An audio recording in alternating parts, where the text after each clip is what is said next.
Salam əziz şagirdlər və video izləyən valideynlər. Hər birinizə xoş gördüm kanalımda. Bugün yenə 6-cı sinif Azərbaycan dili dərsliyinin 1-ci hissəsindəki tapşırıqları sizdən həll etməyə davam edirik. Hazırsa gəlin başlayaq. Artıq səhifə 21-dəyik, 4-cü fəsildəyik. Gəlin bir A tapşırığına baxaq. Bir A-da deyir ki, dostlar arasında münasibətlər necə olmalıdır? Oxuduğunuz əsərlərdən nümunələr gətirməklə fikirlərinizi əsaslandırın. Uşaqlar, bu sizə valla misaldır. Siz cavablandıracaqsınız. Gəlin sadiq dost mətnimizi oxuyaq. Biri var idi, biri yox idi. Hans adlı mərhəmətli bir gənc var idi. O daxmasında tək-tənha yaşayır və səhərdən axşamacan bağçada çalışırdı. Hansın dostları çox idi. Doğrudan da Huyuq Hansa o qədər bağlanmışdı ki, bağçasının yanından qucaq dolusu çiçək dəlməmiş keçməzdi. Hər dəfə deyərdi. Dost dostdan heç nəyi əsirgəməz. Hans da onun sözlərini təsdiqləyər və dostunu belə nəcib niyyətli olması ilə fəxr edərdi. Varlı dəyirmançının bunların əvəzində kasıb Hansa bir çöp də verməməsi qonşulara qəribə gələrdi. Amma Hans bu haqda düşünüb başını ağrıtmazdı. Hans yaz, yay, payız aylarında özünü xoşbəxt sayardı. Qışda isə soyuqdan, aclıqdan əziyyət çəkərdi. İlin bu vaxtı dəyirmançı onu yada salmırdı. Evdə bu barədə söhbət düşəndə dəyirmançı deyirdi. Qar əriməyincə Hansın yanına getməyin xeyri yoxdur. Axı bu çətin vəziyyətdə onun öz dərdi özünə bəsdir. Belə hallarda adamı tək buraxmaq lazımdır. Hər halda əsl dost bu cür hərəkət etməlidir. Hansın yanına yazda gedəcəyəm. O mənə bir səbət Novruz günü verə bilsin. Bir dəfə Huyuqun kiçik oğlu atasından soruşdu. Bəs biz balaca Hansı evimizə çağıra bilmərik? Əgər onun vəziyyəti ağırsa, yeməyə heç nə yoxdursa, mənim sıyığımın yarısını ona verərəm. Nə axmaq uşaqsan, deyə dəyirmançı qışqırdı. Sənin məktəbə getməyinin xeyri yoxdur. Deyəsən orada heç nə öyrənməmişsən. Hans bizə gəlib, isti ocağımızı, danlı yeməklərimizi görsə paxıllığı tutar. Paxıllıq isə adamları korlayır. Hansın paxılı olmasına yol verə bilmərəm. Onun ən yaxın dostu olduğumdan həmişə ona nəzarət etməli, yolunu azmağa qoymamalıyam. Bundan başqa, əgər Hans gəlib məndən borc un istəsə vermərəm. Un başqadır, dostluq isə tamam başqa. Onları qarışdırmaq olmaz. Dəyirmançının arvadı dedi. Gözəl danışdı. Cəmaatın çoxu yaxşı işlər görür, amma yaxşı danışmağı bacaran çox azdır. Huyuq Hansın yanına bir də Novruz günləri açanda getdi. Mehribanlıqla salamlaşdı. Hans, necəsən? Qışı necə keçirmişsən? Sabahın xeyir, halımı xəbər aldığım üçün minnətdaram. Şikayətlənmək istəmirəm, amma düzü bu qışı çox əziyyət çəkmişəm. Hans, bu qış tez-tez səni xatırlayır və vəziyyətin barədə düşünürdük. Çox məmnunum. Qorxurdum, məni unudasınız. Heç dostu unutmaq olar. Dostluqdan gözəl şey yoxdur. Deyəsən, sən həyatın incəliklərini başa düşmürsən. Yeri gəlmişkən. Sənin çox gözəl güllərin var. Doğrudan da qəşəngdirlər. Onları bazara aparıb satacağım. Sonra da həmin pula əl arabamı və gümüş düymələrimi geri alacağam. Qışda çörək almağa pulum olmayan. Məcburə satmışam. Öz arabamı sənə verərəm. Düzdür, bir tərəfi sınıb, təkərlərinin də billəri xarabdır. Çox sağ ol dostum, deyə Hans sevindi. Bilirəm ki, həddindən artıq əl açıq deyiləm. Çoxu əl arabamı sənə verdiyim üçün mənə axmaq deyəcək. Amma mən hamı kimi ola bilmərəm. Zənnimcə dostluğun mahiyyəti alicənablıqdır. Əl arabamı sənə verdiyim üçün əminəm ki, əvəzində mənə bir qədər gül verəcəksən. Elə bilirəm ki, səbəti ağzınacan doldurarsan. Hansın kefi biraz pozuldu. Səbət çox iri idi. Onu ağzınacan doldursa satmağa gülü qalmayacaqdır. Belə olduqda isə ehtiyacından satdığı gümüş düymələrini geri ala bilməyəcəkdir. Amma Hans dostluğun xətrinə dəyməkdənsə, qoy heç gümüş düymələrim olmasın deyə düşünüb səbəti güllə doldurdu. Ertəsi gün Hans dəyirmançının onu harayladığını eşitdi. Tez hasara doğru qaçdı. Dəyirmançı arabasında böyük un kisəsi dayanıb onu gözləyirdi. Hans onu bazara aparıb mənim üçün satmazsan ki, gərək məni başlayasın. Çox işim var. Gülləri suvarmalı, alaqlarını təmizləməliyəm. Əl arabamı sənə verəcəyimi nəzərə alsaq, sözümü yerə salmağın dostluqdan deyil. Hans dostunun xətrinə dəyməsin. Hans dostunun xətrinə dəyməsin deyə kisəni çiyninə alıb bazara sarı getdi. Onu bazarda satıb axşam düşənə qədər evə qayıtdı. Qızmar günəş altında ağır kisə daşıdığı üçün xeyli yoruldu. Özünü güclə yatağa çatdırdı. Ertəsi gün dəyirmançı pulların dalınca gələndə Hans yatağından qalxa bilməmişdi. Yaman tənbəlsən Hans, mən sənə əl arabamı verəcəyəm. Buna görə də gərək möhkəm çalışasan. Tənbəllik böyük günahdır. Dostumun tənbəl olmasını istəmərəm. Məni bağışla, elə yorulmuşam ki, yatağımda uzanıb quşların nəğməsini dinləmək istədim. Bilirsən, quşların nəğməsini dinlədikdən sonra həmişə əla işləyirəm. Lap yaxşı, onda dəyirmana gəlib ambarımın damını təmin edərsən. Zavallı Hans 2 gündür günlərinə su vermirdi. Amma dostunun sözündə yerə salmaq istəmirdi. Hans gün batana qədər Huyuqun ambarının damını təmir etdi. Axşam yorğunluqdan ayaqlarını sürüyə-sürüyə evinə gəldi.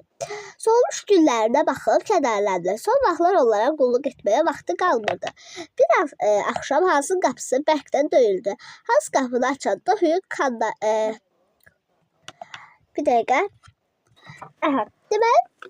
Bir dəqiqə. Hans qapını açanda Huyuq kandarda dayanmışdı. Bir əlində lampa, digərində əsa tutmuşdu. O heyecanla dedim. Hans, mənə böyük bədbəxtlik üz verib. Oğlum yıxılıb, möhkəm əzilib. Həkim lazımdır, hava da çox pisdir. Bəlkə həkimin dalınca sən gedəsə. Bilirsən ki, əl arabamı sənə verəcəyəm. Ona görə də təbii ki, bunun əvəzində mən üçün bir şey etməlisən. Əlbəttə bu dəqiqə gedərəm. Ancaq lampanı mənə ver. Gecədir. Gözü görmür. Bağışlı dostum, bu mənim təzə lampamdır. Sınacağından ehtiyat edirəm. Bayırda tufan qopmuşdu. Elə qaranlıq idi ki, Hans ayağının altını güclə seçirdi. O 3 saat yol gedəndən sonra həkimin evinə çatdı. Həkim məsələdən xəbərdar etdi. Həkim atına minərək iri rampasını götürüb yola düşdü. Tufan getdikcə şiddətlənirdi. Hans nə yolu seçir, nə də atla ayaqlaşa bilirdi. Axırda o yolu azıb torf bataqlığına düşdü. Zavallı Hans bataqlıqdan canını qurtara bilmədi. Balaca Hansın dəfninə bütün kənd cəmaatı gəlmişdi. Dəyirmançı isə hamıdan çox canfəşanlıq edirdi. Bu mənim üçün ağır işçidir. Demək olar ona öz arabamı vermişdim. Əlbəttə çalışacağam ki, daha heç kimə yaxşılıq etməyim. Yoxsa sonra əziyyətini çəkirsən. Oskar uyandı. Deməli, uşaqlar mətnimizi oxuduq. İndi isə gəlin söz boğçamızdakı sözlərin izahına baxaq. Aha uşaqlar, ilk sözümüz nəcibdir, sifətdir. Alicənab, yaxşı, ürəyi təmiz deməkdir. Digər sözümüz niyyət, isimdir, məqsəd, məram, qəsd. Sonraki sözümüz mildir, baxaq. İsimdir, müxtəlif işlərdə istifadə edilən nazik, metal, çubuq. Digər sözümüz mahiyyətdir, isimli əsas məzmun, məna, məqs. Sonraki sözümüz alicənablıqdır. İsimli nəciblik, mərdlik, səxavət. Sonraki sözümüz torfdur. Baxarıq. İsimdir, çürümüş bataqlıq bitkiləri qalıqlarından əmələ gələn bərk kütlə. Digər sözümüz də canfəşanlıqdır. O da burada olacaq. İsimdir, həddindən artıq və ya yersiz can yandırma, səy göstərmə. Belə. İndi isə keçək dərsliyimizə. Uşaqlar, keçirik səhifə 24-də B tapşırığı söz ehtiyatı. İzahlara əsasən aşağıdakı sözlərin mənasını təxmin edin və lüğət vasitəsilə dəqiqləşdirin. Bu sözləri obrazların davranışları ilə əlaqələndirin. Deməli, sui ərəbcə pis, zərərli deməkdir. Ego latınca mən deməkdir. Alter latınca başqa deməkdir. Aha. İndi gəlin baxaq, sui-istifadə. Başqalarının xoş münasibətindən tutduğu vəzifədə şəxsi mənafeyi üçün istifadə deməkdir. Altın ist öz mənafeyindən zidd olsa belə başqalarına yardım edən adam. Egoist ki, bunu çoxumuz bilərik, özünü bəyənən, özünü yüksək tutan, ancaq özünü düşünən adam. Xudbin deyə bilərik. İndi Keçən də anladım B tapşırığında. Mətnin məzmununa əsasən sualları cavablandırın. Hans kim idi? O nə işlə məşğul olurdu? Hans mərhəmətli bir gənc idi. O daxmasını tək yaşayırdı və səhərdən axşamacan bağda işləyirdi. Huyuk hansı işin sahibi idi? Huyuk dəyirmançı idi. Hans nə üçün qış fəslində əziyyət çəkirdi? Hansı qışda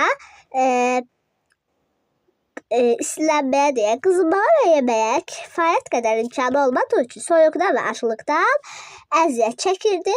Hansı ehtiyacdan nələri satmışdı? Hans qışda çörək almaq üçün öz əl arabasını və gümüş düymələrini satmışdı. Bu formada. Keçək Ç tapşırığına. Deyir ki, Huyuk əl arabasının müqabilində Hansdan nə istədi? Huyuk'un tapşırıqlarını mətndə ardıcılıqla uyğun sanalaraq həmin epizodları nəql edin. Mətndəki ardıcılıqlar.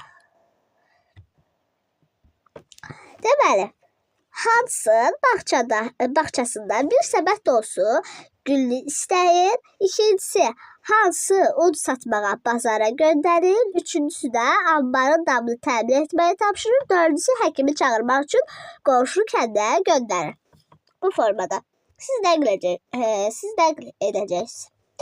Düşün və cavab verin. İki ada deyir ki, atalar sözlərindən ifadə olunan fikirlər hansı epizodlarda öz təsdiqini tapır. Mətndən müvafiq epizodlar nəql etməklə fikrinizi əsaslandırın. Deməli, dost yolunda boran olar, qar olar. Hans Huyuk'u özünü dost bildiyinə görə onun üçün əlindən gələni edir. Məsələn, həkim çağırmaq üçün fırtınada, qaranlıqda yol qət edir. İkincisinə baxaq, dostu dar gündə sınayar. Bu atalar sözü hər iki obrazın davranışına aiddir. Hans dar günün dostu kimi sınaqdan çıxış etsə də, Huyuk yalnız xoş günün dostu olduğunu nümayiş etdirir. Üçdə də deyir ki, dostum, səninlə pulun qurtaranacaq. Payız gələndə Hansın bağçasında çiçəklər solanda Huyuk onu heç onu yana salmır, ona baş çəkmirdi. B'yə baxaq. Mətndən dəyirmançının oğlu ilə söhbəti bir daha oxuyun. Dəyirmançının və oğlunun fikirlərinə münasibət bildirin. Uşaqlar sizə ünvanlar müsaade, yəni siz özünüz münasibət bildirəcəksiniz. Yəni gəl göstərim əmin səni. Yəni sizə ünvanlar müsaade. Baxaq. Bu hissədə. Bir dəqiqə. Buraya qədər. Bu hissədən bu formada oxuyarsınız və münasibətinizi bildirərsiniz. Deməli, hətta sonunda da uşaq danışır, yəni sayılır o hissədə. Bir dəqiqə. Buradaydıq. Deməli, davam edək. C tapşırığında deyir ki, obrazların nitqindən çıxış edərək onların xarakterinə münasibət bildirin, davranışlarında əsasən mətnin ideyasını müəyyənləşdirin. Epizodlarda görülür ki, Hans Huyuk'un bütün tapşırıqlarını yerinə yetirir. Çünki dostluğun xətrinə dəymək, incitmək istəmir. Hekayə boyu bütün davranışları ilə dostluğa sadiq olduğunu nümayiş etdirir. Hansın əksinə olaraq Huyuk dostluğunun bu münasibətində suya istifadə edir. Sonunda ölümlə səbəb olur. Huyuk kimi dırnaqarası dostları vaxtında tanımaq, onlardan gen gəzmək lazımdır. Bu formada deməliyik. Deməli, keçək Ç tapşırığına. Atalar sözlərini istifadə etməklə hansısa məsləhətlər verin. Deməli, uşaqlar bu sizə ünvanlan bir sualdır. Hansısa məsləhət verəcəksiniz. Ona görə də Ç tapşırığına keçirik. D tapşırığına baxaq. Müzakirə. Sizcə hansı aqibətinin belə faciəli olmasında kim günahkar idi? Fikirlərdən birini seçin və əsaslandırın. Deməli, uşaqlar birincisi verilib Hans özü günahkar idi, ikincisi də Huyuk günahkar idi. Yəni bu da sizə ünvanlanmış sualdır. Sizcə Hans özü günahkar idi, yoxsa Huyuk? Keçək tapşırığına. Sadiq dost. Baxaq uşaqlara tapşırıqda. Sadiq dost mətnində hansla hüquq arasında açıq qarşıdurma yoxdur. Qarşıdurma yoxdur. Obrazların xarakterindən çıxış edərək əsərdəki konflikti izah edin. İlk öncədə diqqət edin, oxuyaq ki, konflikt nədir? Əsərdəki hadisələrin şəhərdə mühüm rol oynayır. Mətnin bir çox struktur elementləri düyün, açılma, konfliktlə bağlı olur. Deməli, uşaqlar. Bir dəqiqə. Deməli, uşaqlar, bir çox əsərlərdə obrazlar arasında açıq qarşıdurma olur. Lakin Sadiq dost əsərində əsas obrazlar dost kimi təqdim edilsə də onlar arasındakı düzgün qurulmayan münasibət əsl konfliktdir. Bu formada deyə bilərik, keçək tapşırıqda. Deməli, baxaq. Sadiq dost mətnində müəllif hals və hüquqa öz münasibətini ifadə edirmi? Bəs oxucuda bu xarakterlərə münasibət formalaşdırmaq üçün müəllif hansı vasitələrdən istifadə edir? Düzgün olmayan davranışlar nümayiş etdirsə də, müəllif hüququ tez-tez tərifləyir. Bu da oxucunun diqqətini cəlb edir, düşündürür. Axı hüquq tərifə layiq deyil. Keçək və tapşırıqda mətndə verilmiş cümləni oxuyun. Hansı dostları çox idi? Ancaq onlar üçün də ən sadiqi dəyirmançı hüquq idi. Sizcə hüququ sadiq dost adlandırmaq olarmı? Bəs dəyirmançını sadiq adlandırmaqla müəllifin məqsədi nədir? Müəllif burada sadiq sözünü kinayə ilə işlədir. Hüququ tərifləməklə oxucuda ona qarşı mənfi münasibət yaradır. Gəlin oxuyaq ki, kinayədə nədir? Kontekstə görə əks mənada başa düşülən fikir, istehza, ironiya. Müəllif tənqid etmək istədiyi obrazı birbaşa ifşa etmək əvəzinə tərifləməklə oxucuda ona qarşı mənfi münasibət yaradır. Aha.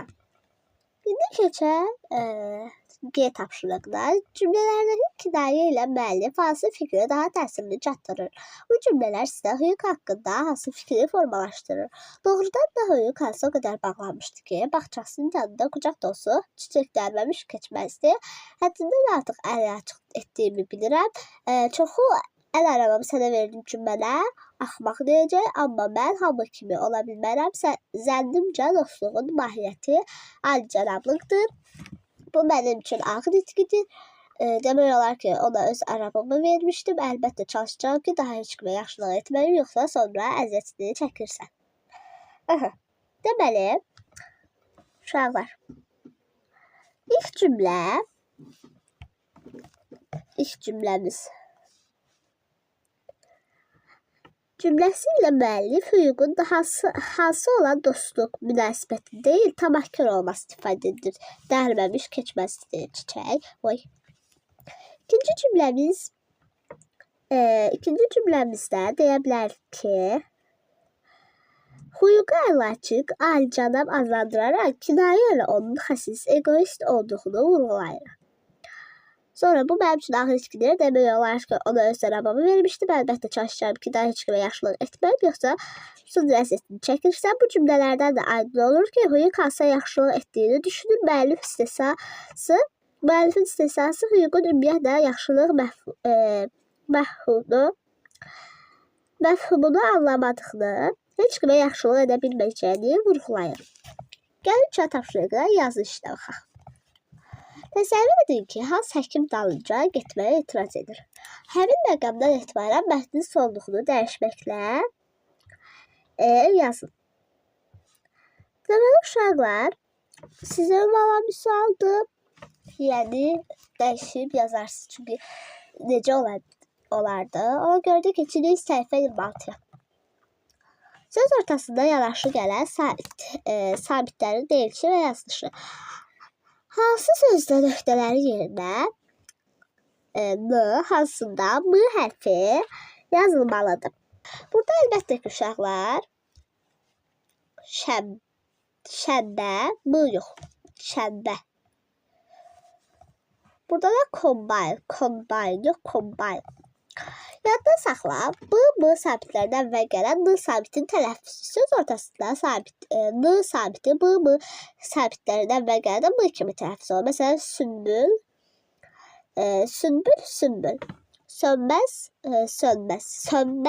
Uşaqlar, bir tapşırıqda deyir ki, 4-dən biri səhv yazılmışdır. Tənbəl, zəmbil, lampa, hambal. Burada zəmbildir. N hərfi olmalıydı. B variantı.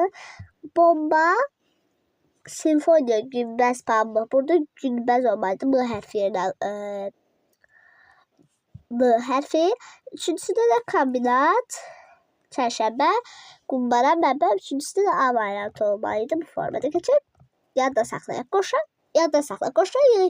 ilə yazılan sözlərin tələffüzü. Qoşa ilə yazılan sözlərin əksəriyyəti bir y ilə tələffüz edilir. Ərəb fars mənşəli sözlərdə iyyət, iyyə şəkilçilərindəki y, qoşa y sabitləri y kimi tələffüz olunur. Məsələn, ədəbiyyat demir ki, ədəbiyyat deyilir. Davamiyyət, nəzəriyyə. Bəzi söz köklərində qoşa y ilə yazıldığı kimi tələffüz olunur. Məsələn, niyyət, səyyah. Bəzi sözlər isə tək y ilə yazılır və tələffüz edilir. Məsələn, təhqiyə, ehtiyat. Belə. Keçək C tapşırıqda. Uyğun nöqtələrin yerində qoşa y və yaxud da y yazılaraq sözləri tamamlayın. Sözləri cədvəl üzrə qruplaşdırın. Qoşa y ilə yazılır və bir y ilə tələffüz edilir. Qoşa y ilə yazılır. Qoşa y ilə tələffüz edilir. Bir y ilə yazılır və bir y ilə tələffüz edilir. Deməli, ilk sözümüz tərbiyə olacaq. Sonraki sözümüz deməli saniyə. Deməli uşaqlar, bu 1 olsun, 2 olsun, bu da 3 olsun. Yəni qoyacağım ki, bir y ilə yazılır falan. Deməli, bir y ilə yazılır. Bir y ilə yazılır. 3 yazmaq istədim, yazamadım. Rəngimizi dəyişək. Bir y ilə yazılır.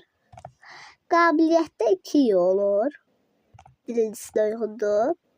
Ama bir y ilə tələffüz olur. Sonra himayə bir y ilə yazılır və bir y ilə da tələffüz olunur. Şəxsiyyət burada 2 y olur və birincisi də aiddir. Şəxsiyyət. Deməli, təxəyyül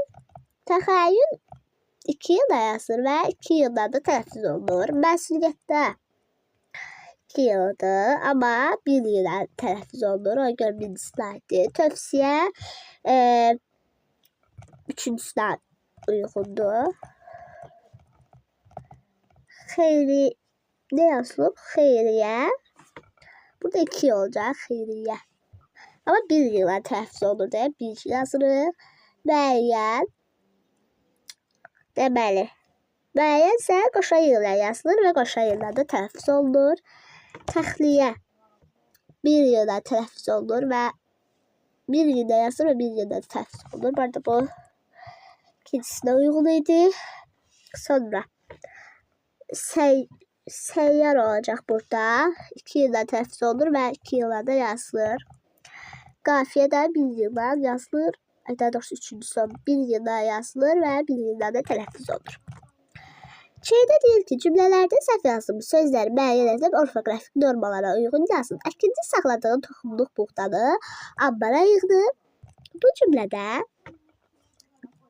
ambara yazılıb. B hərfi olmalıdır. İkincisi, komandir kəşfiyyata get. Burada kəşfiyyat 2 y olmalıdır.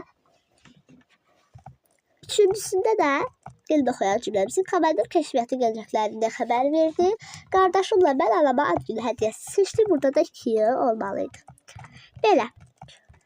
Bəli, ümid edirəm sizlər üçün faydalı oldu. Sağ olun, yeni dərs videolarında görüşmək üzrə. Hələlik.